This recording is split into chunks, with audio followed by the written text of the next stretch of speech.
بسم الله الرحمن الرحيم. الحمد لله رب العالمين، وصلى الله على نبينا محمد وعلى آله وأصحابه أجمعين. وأعوذ بالله السميع العليم من الشيطان الرجيم من همزه ونفخه ونفثه. بسم الله الرحمن الرحيم. ومن آياته أن خلق لكم من أنفسكم أزواجا لتسكنوا إليها وجعل بينكم مودة ورحمة إن في ذلك لآيات لقوم يتفكرون. پیارے بھائیوں اور عزیز ساتھیوں، اللہ تبارک و تعالی نے ایک انسان کے دوسرے انسان سے مختلف قسم کے تعلقات رکھے ہیں اور بعض تعلقات بعض سے بہت اہم ہیں۔ ان تمام تعلقات میں ازدواجی تعلق کی جو خاص نوعیت اور اہمیت ہے اور اس سے جس قدر عظیم مصالح اور منافع وابستہ ہیں وہ کسی سے پوشیدہ نہیں ہے۔ زندگی کا سکون، قلب کا اطمینان بڑی حد تک انسان کی اسی خوشگواری اور باہمی الفت و محبت پر موقوف ہے۔ کچھ دنوں پہلے میں ایک سروے پڑھ رہا تھا کہ جو لوگ خاص طور پر عمر کے آخری دور میں اپنے شریک حیات کے ساتھ نہیں رہتے، انہیں ذہنی بیماریاں، نفسیاتی بیماریاں انہیں بکثرت لاحق ہوتی ہیں۔ اسی لیے اللہ تبارک و تعالی نے آپ دیکھیں گے کہ ازدواجی زندگی کو سکون قرار دیا ہے۔ اللہ تبارک و تعالی نے ارشاد فرمایا سورہ الروم میں، وَمِنْ آيَاتِهِ أَنْ خَلَقَ لَكُم مِّنْ أَنفُسِكُمْ أَزْوَاجًا۔ اللہ تبارک و تعالی کی عظمت کی ایک نشانی یہ بھی ہے کہ اللہ تعالیٰ نے تمہاری ہی نفس سے، تمہاری ہی نسل سے، تمہاری ہی ذات سے اللہ تعالیٰ نے تمہارے لیے بیویاں بنائی ہیں یا جوڑا بنایا ہے کہہ لیجئے، لِتَسْكُنُوا إِلَيْهَا، تاکہ تمہیں اس کی طرف سے سکون ملے۔ وَجَعَلَ بَيْنَكُمْ مَوَدَّةً وَرَحْمَةً، اور اللہ تبارک و تعالیٰ نے تم دونوں کے درمیان مودت اور رحمت کا ایک سلسلہ رکھا ہے۔ اگر تم غور کرو تو اس میں اللہ تبارک و تعالیٰ کی قدرت کی، اللہ کی عظمت کی، تمہارے اوپر اللہ تعالیٰ کی شفقت کی بڑی نشانیاں پائی جا رہی ہیں۔ تو یہ چیز تو ضروری ہے کہ آپ دیکھیں، فطری طور پر ایک انسان ہے، مرد ہے وہ اپنے لیے بیوی چاہتا ہے اور عورت ہے وہ اپنے لیے شوہر چاہتی ہے۔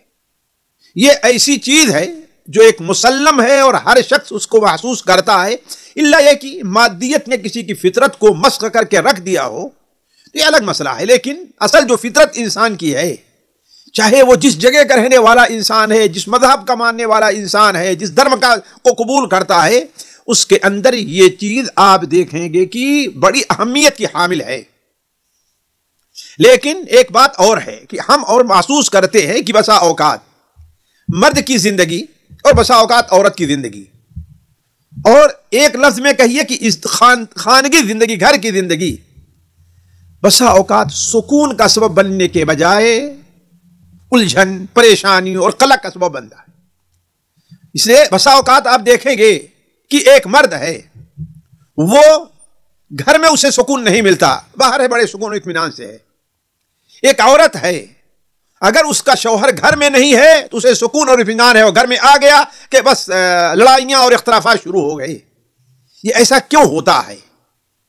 اگر ایک لفظ میں آپ چاہیں تو یہ ہے کہ ان میں سے ہر ایک نے اپنے حق کو پہچانا نہیں ہے کہ ہمارے ساتھی کے تئیں ہمارے کیا حقوق ہیں، ہمیں کن باتوں کا لحاظ رکھنا ہے، ایک دوسرے سے ہمیں کس طریقے سے ملنا ہے، کس طریقے سے ایک دوسرے کے ساتھ رہنا ہے۔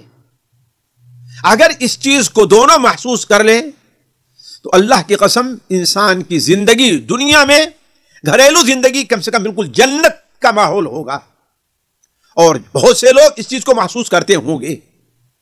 تو آج کی مجلس میں اور آگے والی مجلس میں یہی چیز میں آپ کے سامنے رکھنا چاہتا ہوں کہ دونوں کے ایک دوسرے پر حقوق کیا ہیں۔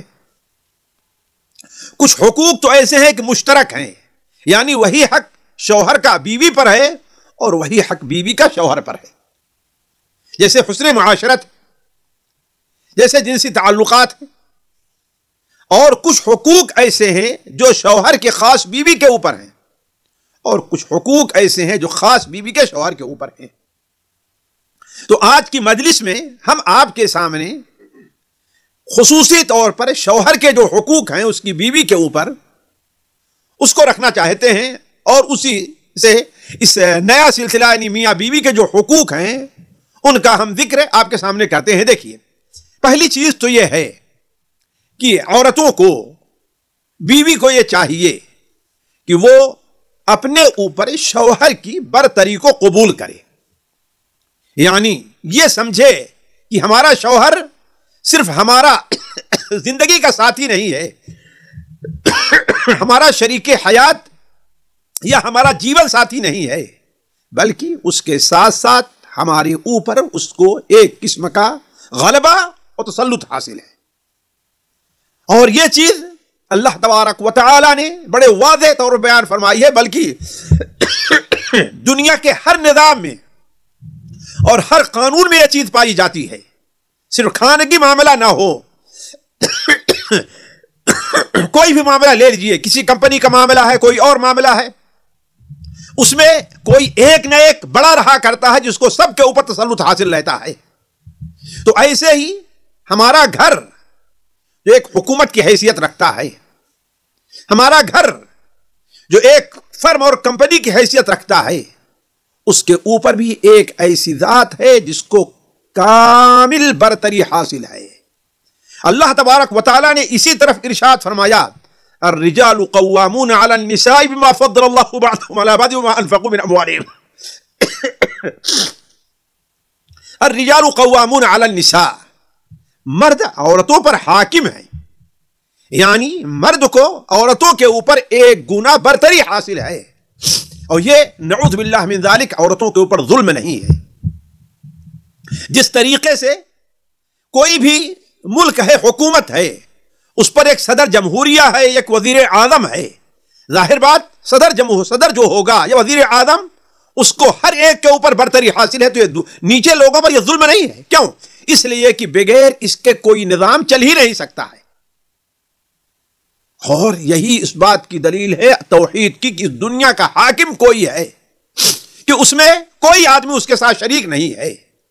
تو علی کل حال اللہ تعالیٰ فرماتا الرجال قوامون علی النساء، مردوں کو عورتوں کے اوپر حق قوامت یعنی حق حکومت حاصل ہے، اور اس کی دو وجہ اللہ تعالیٰ نے بتائی ہے اس آیت کے اندر۔ پہلی آیت تو یہ ہے کہ اللہ تبارک و تعالی نے عمومی طور پر، 100% کلی طور پر نہیں، عمومی طور پر اللہ تبارک و تعالی نے مرد کو عورتوں کے اوپر فضیلت بخشی ہے، طاقت میں، فیصلہ کرنے میں، قوت فہم میں، ان تمام چیزوں میں، اس کے علاوہ اور بھی بہت سی چیزوں میں اللہ تبارک و تعالی نے مرد کو عورت کے اوپر قوت، بما فضل اللہ بعضهم علی بعض، ایک چیز۔ دوسری چیز، گھر کے اوپر جو خرچ ہو رہا ہے، اس خرچ کے لانے کی ذمہ داری کس کی اللہ تعالیٰ نے کس پر رکھی ہے؟ مرد کے اوپر رکھی ہے۔ اسی لیے شادی کے موقع پر مرد مہر عطا کرتا ہے، عورت کچھ عطا نہیں کرتی۔ یہ الگ مسئلہ ہے کہ ہمارے ہاں ظلمن مہر کے مقابلے میں کئی گنا عورتوں سے جہیز کے نام پر لے لیا جاتا ہے، جو سراسر ظلم اور ناجائز ہے۔ یہ شرعی طور پر شادی کے خرچ کی پوری ذمہ داری جو ہے کس کے اوپر ہے؟ وہ مرد کے اوپر ہے، چاہے ولیمے کا معاملہ ہے، چاہے زیورات کا معاملہ ہے، چاہے کپڑے کا معاملہ ہے، گھر کو بسانے، آباد کرنے، سجانے کا معاملہ ہے، یہ ساری ذمہ داری کس کے اوپر ہے؟ وَبِمَا أَنفَقُوا مِنْ أَمْوَالِهِمْ، مرد کے اوپر ہے۔ تو اس آیت کے اندر اللہ نے کیا بیان کیا؟ مرد عورتوں پر حاکم ہیں، یعنی ان پر نگراں ہیں، انہیں ادب سکھانے اور تنبیہ کرنے کا انہیں حق حاصل ہے، اور اسی کو گھر میں تصرف کرنے کا حق حاصل ہے، وہی گھر میں تصرف کر سکتا ہے۔ حتیٰ کہ اسے اتنی بڑی حکومت حاصل ہے کہ اگر وہ گھر پر موجود ہے اور چاہتا ہے کہ اس کی بیوی روزہ نہ رکھے، اسے اس کی ضرورت ہے، تو اللہ کی عبادت ہے روزہ رکھنا، شرط یہ ہے کہ فرض روزہ نہ ہو، تو عورت کو روزہ رکھنے کی اجازت نہیں ہے۔ اور یہی نہیں، عورت کا بھائی ہی کیوں نہ ہو، اس کا باپ ہی کیوں نہ ہو، اس کی ماں ہی کیوں نہ ہو، اگر شوہر نہیں چاہتا کہ وہ گھر میں داخل ہوں، اگر کسی مصلحت کے پیش نظر نہیں چاہتا ہے یا ظلم ہے تو اس کا ذمہ دار اللہ کے پاس وہ ہوگا، لیکن بیوی کو اجازت نہیں کہ اپنے گھر میں اس کی اجازت کے بغیر کسی کو اندر آنے کی اجازت دے دے. جیسا کہ اللہ کے رسول صلی اللہ علیہ وسلم کی حدیث صحیح بخاری میں، صحیح مسلم میں حضرت ابو ہریرہ سے مروی ہے کہ آپ صلی اللہ علیہ وسلم نے ارشاد فرمایا لا يحل للمرأة ان تصوم وزوجها شاهد الا باذنه ولا تأذن في بيته الا باذنه. کسی بھی عورت کے لیے یہ جائز نہیں ہے کہ اگر اس کا شوہر گھر پر موجود ہے تو اس کی اجازت کے بغیر روزہ رکھے. یہ یہاں مسئلہ بیان کرنے کا نہیں، لیکن بات آ گئی تو یہ بات ذکر کر دیں کہ اگر شوہر گھر پر حاضر نہیں ہے اور عورت نفلی روزہ رکھنا چاہتی ہے اور شوہر کہتا تم روزہ نہ رکھو، تو اس بارے میں شوہر کی اطاعت واجب نہیں ہے اس کے اوپر. وہ روزہ رکھ سکتی ہے. یا یہ کہ شوہر گھر پر ہے لیکن صبح سحری کے وقت گھر سے نکل جاتا ہے اور کام سے کب واپس آتا ہے؟ مغرب کے بعد. تو اگر عورت دن میں روزہ رکھنا چاہتی ہے تو وہ روزہ رکھ سکتی ہے، لیکن ایسے طریقے سے کہ باہم آپس میں اختلاف اور آپس میں ٹکراؤ نہ ہو. اس لیے نبی صلی اللہ علیہ وسلم نے کیا شرط لگائی ہے؟ لا يحل للمرأة ان تصوم وزوجها شاہد، یعنی اس کا شوہر حاضر ہو وہاں پر، تو اس کے اجازت کے بغیر روزہ رکھنا اس کے لیے جائز نہیں ہے. اسی طریقے سے ولا تأذن في بيته الا باذنه، اور اس کے گھر میں کسی کو اجازت، کسی کو داخل ہونے کی اجازت نہ دے الا یہ کہ اس طرح سے اجازت ہو جائے. تو علی کل حال ساتھیو، یہ موضوع بڑا طویل ہے کہ عورت کے اوپر مرد کو حاکمیت، مرد کو سرداری، مرد کو حق قوامہ حاصل ہے، جس سے سلسلے میں بنیادی آیت کون ہے؟ الرجال قوامون علی النساء. دوسری چیز یہ قوامیت، یہ برتری جو حاصل ہے، اسی سے دوسرا حق نکلتا ہے کہ جب مرد کو قوامیت، جب مرد کو برتری حاصل ہے تو عورت کے اوپر اس کی اطاعت اس سلسلے میں ضروری ہے اور واجب ہے کہ اس کی اطاعت کرے. شوہر جس بات کا حکم دے رہا اس کو مانے. یہ نہیں ہے کہ شوہر موجود ہے اور وہ کہتا ہے کہ میں آج گھر پر موجود ہوں، مجھے تمہاری ضرورت ہے، روزہ نہ رکھو، لیکن کہتی ہے میں روزہ رکھوں گی. مانتی ہوں کہ آپ ہمارے شوہر ہیں، مانتی ہوں کہ آپ کو حق قوامت حاصل ہے، لیکن میں روزہ رکھوں گی نہیں. اس لیے کہ بغیر اطاعت کے کوئی بھی حکومت نہیں چل سکتی ہے. تو ضروری یہ ہے کہ عورت شرعی اور جائز کاموں میں شوہر کی نافرمانی سے بچے.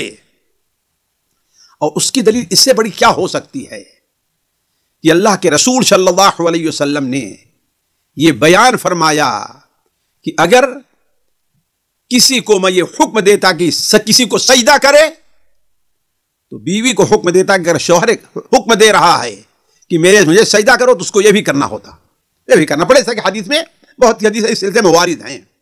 تو کہنے کا مطلب یہ ہے کہ اللہ تبارک و تعالی نے شوہر کا دوسرا بڑا حق یہ رکھا ہے کہ بیوی شوہر کی اطاعت کرے. اور یہی نہیں بلکہ اللہ تبارک و تعالی نے اس حق کو ادا کرنے والی عورت کے بڑے فضائل بیان فرمائے، بڑے فضائل بیان کیے ہیں. چنانچہ اللہ کے رسول سے حدیث بڑی مشہور حدیث ہے، عبد الرحمن بن عوف اس کے راوی ہے، صحیح المسند احمد و صحیح ابن حبان وغیرہ میں ہے کہ اللہ کے رسول نے ارشاد فرمایا اذا صلت المرأة خمسها وصامت شهرها وحفظت فرجها واطاعت بعلها او زوجها قيل لها ادخلي من اي ابواب الجنة شئت. اس سے بڑی فضیلت عورت کے لیے اور کیا ہو سکتی ہے؟ بلکہ میں یہ کہتا ہوں کہ عورت کے لیے جنت میں جانا مردوں کے مقابلے میں آسان ہے. یعنی وہ عمل جو کر کے ایک عورت جنت میں جا سکتی ہے وہ بڑے آسان ہے ان اعمال کے مقابلے میں جن اعمال کا مطالبہ اللہ نے مردوں سے کیا ہے. اسی حدیث کو آپ دیکھ لیجئے کہ نبی کریم صلی اللہ علیہ وسلم نے ارشاد فرمایا اگر عورت 5 وقت کی نماز پڑھ لے، 1 مہینے کا روزہ رکھ لے، اپنی شرمگاہ کی حفاظت کر لے، اور چوتھی چیز کیا ہے؟ وہ اطاعت زوجہا، اور اپنے شوہر کی اطاعت کر لے، اس کی فرمانبرداری کرے. اگر یہ 4 صفت اپنے اندر عورت پیدا کر لے، اس حال میں اس کا انتقال ہو تو جب اللہ تعالیٰ کے سامنے حاضر ہوگی تو اللہ تعالیٰ اس سے کہے گا ادخل الجنہ، تو جنت میں داخل ہو جا، اور تیرے لیے جنت کا ایک دروازہ نہیں، یہ 8 دروازے کھلے ہوئے ہیں، جس دروازے سے جنت میں داخل ہو جا۔ ایک موقع پر نبی کریم صلی اللہ علیہ وسلم نے ارشاد فرمایا، آپ سے پوچھا گیا کہ سب سے اچھی عورت کون ہے، سب سے نیک اور بہتر عورت کون ہے؟ آپ نے بیان فرمایا، التی تسرہ اذا نظر وتطیعہ اذا امر ولا تخالفہ فی نفسها ومالها بما یکرہ، کہ سب سے اچھی عورت وہ ہے کہ جس وقت اس کا شوہر اس کی طرف دیکھے تو اسے دیکھ کر کے خوش ہو جائے۔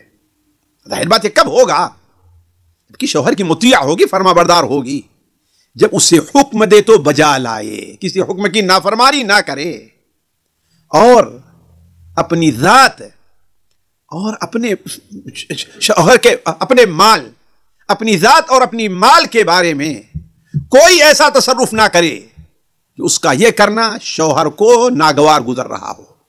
تو علی کل حال اس طریقے سے یہ حق، دوسرا حق یہ بنتا ہے کہ یہ اطاعت ہے۔ تیسرا حق جو ہے وہ حق خدمت ہے۔ یہ بات واضح کر دیں کہ آج بہت سی عورتیں، خاص طور پر تھوڑا سا جو کچھ پڑھ لیتی ہیں، یا اگر پڑھی لکھی نہیں ہے لیکن کسی جالیات سے دورہ کر لیا، کسی عالم کے دروس سنتی رہیں، اور کہیں سے انہیں یہ نقطہ مل گیا کہ عورت کے اوپر شوہر کے گھر کی خدمت نہیں ہے، تو اسے لے کر کے اٹھ کھڑی ہوتی ہیں۔ یہ بات جبکہ بنیادی طور پر غلط ہے، شرعی طور پر بھی غلط ہے، اور آپ معاشرتی طور پر بھی غلط ہے۔ ذرا دیکھیں، مثال کے طور پر آپ دیکھیں کہ اللہ کے رسول صلی اللہ علیہ وسلم کے زمانے میں عورتیں گھر کا کام کرتی تھیں۔ مائی عائشہ گھر کی صفائی، آپ کی خدمت کے ساتھ ساتھ روٹی خود ہی پکایا کرتی تھی، جیسا کہ صحیح بخاری میں ہے کہ حضرت بریرہ سے جب آپ نے اس وقت پوچھا جب کہ مائی عائشہ رضی اللہ عنہا پر تہمت لگی تھی، تو پوچھا کہ گھر میں کیا حال ہے؟ کہا اے اللہ کے رسول صلی اللہ علیہ وسلم، ان میں ہم کوئی عیب نہیں پاتے، صرف ایک عیب ضرور ہے۔ وہ کیا ہے؟ چھوٹی عمر کی ہے، لاپرواہ ہے، آٹا گوندتی ہے اور پھر اس کے بعد جا کر کے سو گئی، بکری آتی ہے پڑوس والی اور آٹا کھا جایا کرتی، بس اتنا بڑا عیب ہم نے دیکھا۔ یعنی مانا کیا ہے؟ گویا آٹا گوندتی تو روٹی پکاتی، حالانکہ خادمہ گھر میں موجود ہے لیکن خود روٹی پکایا کرتی تھی۔ اور حضرت فاطمہ رضی اللہ تعالی عنہا، صحیح بخاری میں وہ قصہ موجود ہے، حضرت علی کہ پانی ڈھو کر کے لاتے لاتے بغل میں گھٹے پڑ گئے تھے، آٹا پیستے پیستے ہاتھوں میں گھٹے پڑ گئے ہیں، جھاڑو لگاتے لگاتے چہرے اور بال گندے ہو جاتے تھے۔ اس موقع پر اللہ کے رسول سے کسی خادم کو طلب کیا تو آپ نے یہ نہیں کہا کہ یہ تمہارا کام نہیں ہے، یہ کام حضرت علی کا ہے، یا وہ اپنا خادمہ لے کر کے آئے، نہیں، آپ نے اس کے اوپر انہیں باقی رکھا۔ تو اصل یہ ہے کہ اللہ کے رسول صلی اللہ علیہ وسلم سے جو ثابت ہے صحابیات سے، وہ یہ ہے کہ عورتیں گھر کے اندر کام کرتی اور خدمت کرتی تھی۔ مرد کا کام باہر کا معاملہ ہے اور عورت کا کام اندر کا معاملہ ہے۔ ذرا اس حدیث کے اوپر غور کریں۔ نبی کریم صلی اللہ علیہ وسلم کے پاس ایک صحابیہ آتی ہیں، حضرت حسین بن محسن ایک صحابی ہو، بیان کرتے ہیں، اور یہ حدیث مسند احمد میں طبرانی میں ہے، علامہ البانی اسے صحیح کا قرار دیتے ہیں کہ ان کی پھوپھی نبی صلی اللہ علیہ وسلم کی خدمت میں حاضر ہوئیں کسی ضرورت کے لیے، کسی حاجت کے لیے۔ جب اللہ کے رسول صلی اللہ علیہ وسلم ان کی حاجت پوری کر دی تو ان سے پوچھا کیا تمہاری شادی ہوئی ہے کہ نہیں ہوئی ہے؟ تو کہا کہ اے اللہ کے رسول صلی اللہ علیہ وسلم، میں شادی شدہ ہوں۔ تو آپ صلی اللہ علیہ وسلم نے فرمایا اپنے شوہر کے ساتھ تمہارا معاملہ کیسا ہے، کیسے رہتی ہو؟ تو انہوں نے کہا کہ اے اللہ کے رسول صلی اللہ علیہ وسلم، میں ان کی خدمت میں، میں ان کے حق کی ادائیگی میں کوئی کوتاہی نہیں کرتی الا یہ کہ وہ چیز میرے بس سے باہر ہو۔ تو آپ صلی اللہ علیہ وسلم اس موقع پر کیا فرمایا تھا؟ فانظری این انت منہ فانما هو جنتک ونارک، یاد رکھو وہی تمہارے لیے جنت میں جانے کا بھی سبب ہے اور وہی تمہارے لیے جہنم میں جانے کا سبب ہے۔ اگر اس کی اطاعت کر کے، اس کی خدمت کر کے تم اس کو راضی رکھتی ہو تو گویا تمہارے لیے جنت ہے، لیکن اسے ناراض کرتی ہو، اطاعت نہیں کرتی، کسی بات کا ہوندا مانتی نہیں ہو، تو اس کا مطلب ہے کہ تمہارے لیے جہنم۔ تو علی کل حال کہنے کا مطلب یہ ہے کہ مرد کا حق، شوہر کا حق بیوی کے اوپر ایک یہ بھی ہے کہ بیوی کے اوپر شوہر کی خدمت، گھر کی خدمت، بچوں کی پرورش، بچوں کے کپڑے دھونے اور یہ کرنے، کھانا پکانے، یہ سارا کام کس کا ہے؟ بیوی کا ہے۔ اسی طریقے سے شوہر کا ایک بہت بڑا حق ہے، بلکہ اطاعت کے بعد سب سے بڑا حق کہا جا سکتا ہے، وہ حق کے بستر ہے۔ اس لیے کہ شادی کی حکمتوں اور مصلحتوں میں ایک حکمت و مصلحت کیا ہے؟ جنسی ضرورت کو پورا کرنا ہے۔ اس لیے عورت پر عورت پر اس کے شوہر کا ایک عظیم حق یہ بھی ہے کہ اس کی جنسی ضرورت کا خیال رکھے۔ اس عظیم مقصد کے لیے شوہر کی موجودگی میں آپ جانتے ہیں کہ عورت کے لیے نفلی روزہ رکھنا بھی جائز نہیں ہے، بلکہ کوئی بھی گھر کی مشغولیت اس کام سے وہ روکے، ایسا نہیں ہے۔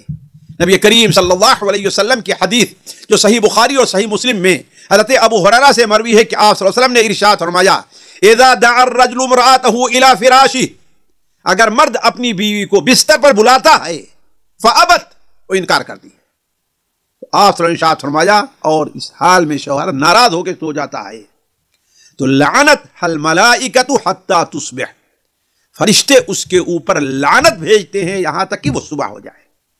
اسی طریقے سے اسی پر بس نہیں ہے، نبی کریم صلی اللہ علیہ وسلم یہاں تک بیان فرمایا کہ 3 قسم کے لوگ وہ ہیں جن کی نماز اللہ قبول نہیں کرتا، ان کے کان سے اوپر نہیں جاتی۔ پہلا، وہ غلام جو اپنے آقا سے بھاگا ہوا ہے۔ دوسرا، وہ عورت جو اس حالت میں رات گزار رہی ہے کہ اس کا شوہر اس کے اوپر ناراض ہے، اس کی نماز بھی قبول نہیں ہوتی۔ اور تیسرا، وہ امام جو لوگوں کی امامت کرتا ہے لیکن اس کی کمزوریوں کی وجہ سے لوگ اس کی امامت کو ناپسند کرتے ہیں۔ تو علی کل حال یہ بھی بیوی کا ایک حق ہے، شوہر کا ایک حق ہے۔ 5واں حق شوہر کا بیوی کے اوپر ہے کہ اس کا احترام اور اس کی تقدیر، یعنی شوہر کا احترام کیا جائے، اسے عزت دی جائے۔ آج فلموں، ڈراموں اور ان کے وجہ سے عورتوں کے اندر ایک ایسا تصور دیا جاتا ہے، جبکہ جتنی توہین فلموں اور ڈراموں میں عورت کی جاتی ہے کسی اور کی نہیں کی جاتی، اس کے باوجود انہیں یہ تصور دیا جاتا ہے کہ تجھے شوہر کے برابر کا حق حاصل ہے۔ اس لیے وہاں یہ سکھایا جاتا ہے کہ تو اپنے شوہر کو آپ نہ کہو تو تم کہو، نعوذ باللہ من ذالک۔ نہیں، شوہر گھر کا حاکم و نگراں ہے اور اس کی اطاعت واجب الادا ہے۔ اس لیے عورت کو چاہیے کہ اسے احترام کی نظر سے دیکھے اور اس کی تعظیم بجا لائے۔ اور تعظیم بجا لانے میں اس سے بڑی بات اور کیا ہوگی کہ نبی کریم صلی اللہ علیہ وسلم نے ارشاد فرمایا، اگر میں کسی کو حکم دیتا کہ کسی کو سجدہ کرے تو میں بیوی کو حکم دیتا کہ اپنے شوہر کو سجدہ کرے جتنا اس کا حق حاصل ہے۔ ذرا سوچیں، اور ہمیں وہ حدیث نہیں بھولنی چاہیے جو حدیث امام بخاری رحمہ اللہ اپنی کتاب الادب المفرد میں، امام ابو داؤد اپنی کتاب سنن ابو داؤد وغیرہ میں، امام سنن ترمذی میں نقل کرتے ہیں۔ حضرت انس بن مالک کی روایت ہے کہ آپ صلی اللہ علیہ وسلم نے ارشاد فرمایا، لیس منا من لم یرحم صغیرنا، بلکہ یہ حدیث حضرت عبداللہ ابن عمرو سے ہے، ہمارے طریقے پر وہ نہیں ہے، یہ مسلمانوں کا طریقہ نہیں ہے۔ وہ کون سا طریقہ؟ کہ جو اپنے چھوٹوں پر رحم نہ کرے اور اپنے بڑوں کی توقیر اور تعظیم نہ کرے۔ خدا بات، شوہر عورت سے بڑا ہے، تو کہنے کا مطلب یہ ہے کہ شوہر کا ایک حق بیوی کے اوپر کیا ہے؟ وہ حق کی تعظیم ہے۔ اسی طریقے سے ایک اور حق جو شوہر کا ہے وہ بڑا اہم ہے۔ اس سلسلے میں نبی کریم صلی اللہ علیہ وسلم کی احادیث سے یہ پتہ چلتا ہے کہ گھر اور گھر کی نگرانی اور گھر میں جو لوگ ہیں، بچے ہیں، شوہر کے چھوٹے بھائی بہن ہیں، شوہر کے والد اور والدہ بھی ہو سکتے ہیں، ان سب کی رعایت اور نگرانی گھر میں بیوی کے اوپر ہے۔ یعنی گھر میں شوہر کا جو مال ہے اس کے خرچ کے بارے میں عورت کو فضول خرچی سے نہیں کام لینا چاہیے، عورت کو بخالت سے کام نہیں لینا چاہیے، بلکہ دستور کے مطابق اسے خرچ کرنا چاہیے۔ اس لیے بعض علماء مثال دیتے ہیں کہ ایک عورت جو گھر پر ہے، اگر چائے صرف 2 کپ کی ضرورت ہے اور وہاں پر وہ چائے 3 کپ بناتی ہے، 1 کپ پھینکا جاتا ہے، پھینک دی جاتی ہے 1 کپ، تو ایسی صورت میں گویا عورت سے قیامت دن سوال کیا جائے گا۔ اور چائے میں شکر ایک مقدار میں ڈالی جاتی ہے، لاپرواہی کرتی ہے، چمچے سے اٹھایا، کچھ نیچے گرا، کچھ اس میں دیکھا زیادہ ہو گیا، شکر زیادہ ہو گئی، تو ایسی صورت میں اس سے متعلق بھی سوال ہوگا. تو پہلی چیز یہ ہے کہ عورت شوہر کے گھر یعنی اس کے مال کی بھی وہ کیا ہے, وہ نگراں اور ذمہ دار ہے. دوسری چیز اس کے اولاد جو ہیں ان کی بھی نگرانی, ان کی بھی تربیت, یہ بھی عورت کی ذمہ داری ہے. اسی طریقے سے گھر میں اگر اور کچھ لوگ ہو رہے ہیں, ان کے کھانے, ان کے پینے, ان کے راحت, ان چیز کی ذمہ داری کس کے اوپر ہے؟ گھر کے اوپر ہے. شوہر کا معاملہ باہر کا ہے اور گھر کا معاملہ یہ عورت کے اوپر ہے. اس سلسلے میں ایک عام حدیث ہے, اس کے اوپر ہر انسان کو نظر رکھنی چاہیے. صحیح بخاری وغیرہ میں حضرت عبداللہ ابن عمر سے مروی ہے کہ نبی کریم صلی اللہ علیہ وسلم نے ارشاد فرمایا, دیکھو کلکم راعین وکلکم مسئول عن رعیتہ, یاد رکھو, ہوش میں رہو کہ تم میں کا ہر ایک ذمہ دار ہے اور ہر ایک سے اس کی رعیت یعنی اس کی ذمہ داری میں جو چیزیں دی گئی ہیں اس سے متعلق سوال کیا جائے گا. پھر اللہ کے رسول صلی اللہ علیہ وسلم نے خصوصی طور پر حاکم کا ذکر کیا کہ حاکم, بادشاہ, وزیر اعظم, صدر جمہوریہ, وہ نگراں ہے اپنی رعایا سے متعلق. ان کے بارے میں کسی بھی قسم کی خیانت کرتا ہے اللہ کے مدین ان سے پوچھے گا. اس کے بعد دوسرے موقع پر آپ نے رکھا والرجل راعٍ فی اہلہ, مرد اپنے اہل و عیال کے اوپر نگراں ہے اور مرد سے اس سے متعلق قیامت دن پوچھا جائے گا. والمرأة راعیۃ فی بیت زوجہا, اور بعض روایات میں ہے فی بیت زوجہا واہلہ, اور عورت اپنے شوہر کے گھر کی نگراں ہے, اس کی ذمہ دار ہے. اور بعض روایات جیسے ہم نے کہا گھر میں جو لوگ ہیں ان پر نگراں اس کی ذمہ دار ہے. اگر شوہر کی والدہ گھر میں رہتی ہے اور وقت پر عورت انہیں روٹی نہیں دیتی, چائے نہیں دیتی, تو یہ بھی اللہ تعالیٰ قیامت دن اس سے پوچھے رہے گا, وہی مسئولۃ عن رعیتہا, اور اپنی ذمہ داری قیامت دن اس سے سوال کیا جائے گا. تو کہنے کا مطلب یہ ہے ساتھیوں کہ عورت کی ذمہ داری ایک یہ بھی ہے کہ وہ اپنے شوہر کے گھر اور ان کی اولاد کی نگراں ہے. اس سلسلے میں اس حدیث کو بھی ہمیشہ سامنے رکھنی چاہیے جو سنن ابن ماجہ میں حضرت ابو امامہ سے مروی ہے کہ نبی کریم صلی اللہ علیہ وسلم نے ارشاد فرمایا, مستفاد المؤمن بعد تقوی اللہ, اللہ تعالیٰ کے تقوی کے بعد کسی بھی مومن کو نیک اور صالح عورت سے بہتر اور کوئی چیز نہیں ملتی. سبحان اللہ, ذرا دیکھیے, نیک اور صالح عورت گویا دنیا کی سب سے بڑی پونجی ہے ایک مومن کے لیے. اور وہ کیسی ہے؟ ان امرہا اطاعتہ, اگر اس کو حکم دیتا ہے تو اس کی اطاعت کرتی ہے. وَإِذَا نَظَرَ إِلَيْهَا سَرَّتْهُ, اور جب اس کو دیکھے تو خوش کر دیتی ہے. وَإِذَا أَقْسَمَ عَلَيْهَا أَبَرَّتْهُ, اور اگر کسی بات کی قسم کھا لے تو اس کی قسم کو پورا کرتی ہے. اور کیا ہے جو اصل موضوع کے متعلق میں ذکر کر دوں, وَإِنْ غَابَ عَنْهَا نَصَحَتْهُ فِي نَفْسِهَا وَمَالِهِ, اور اگر وہ غائب ہو جائے تو اس کی ذات جو ہے یہ شوہر کی امانت ہے, اس کی حفاظت کرنا غلط رویے سے, غلط چال سے حفاظت کرنا, زنا کے اندر برائی میں کس طرح پڑے, نعوذ باللہ من ذالک, یہ ضرورت ہے اپنی حفاظت کرے. ومالہ, اور شوہر کے مال کی حفاظت کرے. تو کہنے کا مطلب یہ ہے کہ گھر کی نگرانی, گھر کی ذمہ داری اور گھر میں جو کچھ ہے مال اثاث کی شکل میں, اولاد وغیرہ کی شکل میں ہے, ان سب کے اوپر عورت نگراں ہے اور یہ اس کے اوپر شوہر کا حق بنتا ہے. اللہ تعالیٰ سے دعا ہے کہ اللہ تعالیٰ ہماری بہنوں کو ان حقوق کی ادا کرنے کی توفیق عطا فرمائے. سبحانک اللہم و بحمدک, اشہد ان لا الہ الا انت, استغفرک و اتوب الیک. سامعین اکرام, ہمارے علمی اور عوامی دروس اور سوال و جواب کی مجلسوں سے آپ خود بھی مستفید ہوں اور اپنے دوست و احباب کے ساتھ بھی شیئر کریں. عین ممکن ہے کہ آپ کے شیئر سے کسی کی اصلاح اور آپ کے لیے صدقہ جاریہ بن جائے. واٹس ایپ پر اسلامک میسج حاصل کرنے کے لیے نمبر نوٹ فرمائیں, یعقوب عزیز 00966 5089 59707. واٹس ایپ سوال جواب گروپ میں ایڈ ہونے کے لیے نمبر نوٹ فرمائیں, عبدالسلام عمری 00966 502627 622. نمبر بھیجتے ہوئے نام اور پتہ ضرور لکھیں.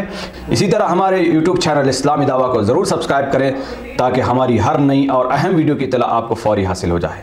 تمام دروس, مقالات اور سوال و جواب سیریز کے لیے ہماری مشہور ویب سائٹ www.islamidawah.com کا مشاہدہ کرتے رہیں. السلام علیکم ورحمۃ اللہ وبرکاتہ.